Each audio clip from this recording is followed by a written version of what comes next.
12월 4일 주일 말씀의 실제입니다. 본보기와 모형. 무엇이든지 전에 기록된 바는 우리의 교훈을 위하여 기록된 것이니 우리로 하여금 인내로 또는 성경의 위로로 소망을 가지게 함이니라. 성경을 공부할 때 원리와 본보기 그리고 모형을 부지런히 관찰하십시오. 믿음의 조상, 선지자, 사도들의 놀라운 삶에 대해 읽었을 때 당신은 믿음의 본보기와 그들이 어떻게 말씀으로 삶의 방향을 설정했는지 발견하게 됩니다. 고린도전서 10장 11절은 말합니다. 그들에게 일어난 이런 일은 본보기가 되고 또한 말세를 만난 우리를 깨우치기 위하여 기록되었느니라. 킹 제임스의 번역에서 사용된 본보기라는 단어의 사용은 예시와 동일한 뜻은 아닙니다. 오히려 이 단어는 실제로 샘플과 같습니다. 샘플은 표본, 즉 당신에게 원본을 보여주며 이렇게 생겼습니다 라고 알려주는 것입니다. 이는 당신에게 주어진 모형이나 청사진과 같습니다. 히브리서 11장은 우리에게 모형을 제공합니다. 성경은 말합니다.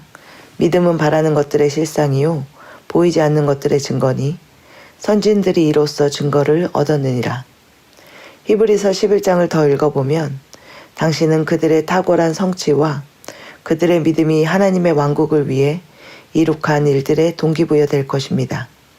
이 믿음의 챔피언들은 왕국을 정복하고 그들의 시대에 놀라운 일을 행했습니다. 그들은 자신의 세상을 다스렸습니다. 하지만 이것이 다가 아닙니다. 히브리서 11장 3절은 말합니다.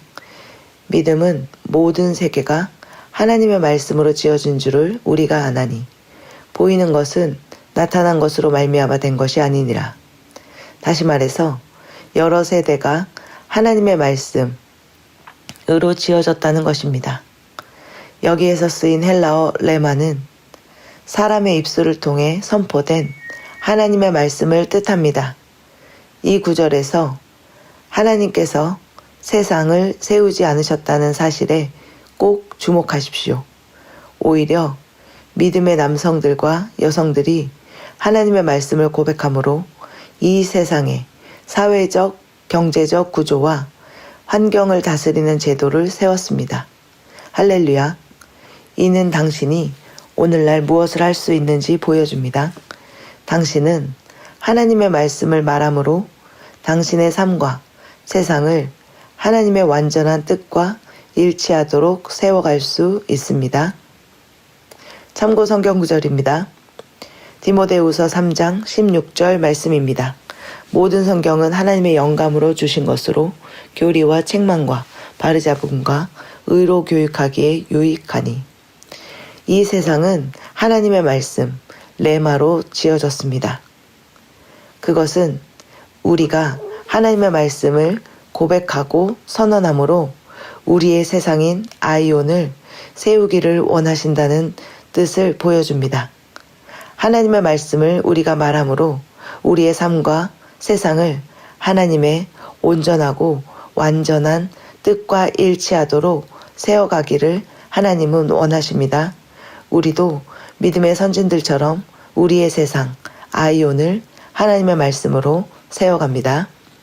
함께 기도하겠습니다. 나는 이미 나타난 믿음의 모형과 선포된 말씀을 따라갑니다. 내 마음은 말씀에 의해 새롭게 되었고 나는 삶과 환경을 변화시킬 수 있는 바른 생각과 바른 말을 합니다. 내 삶의 구조와 방식은 나를 향한 하나님의 완벽한 뜻과 완벽하게 일치합니다. 나는 매일 건강과 평화와 풍요 안에 거합니다. 예수 이름으로 기도합니다. 아멘.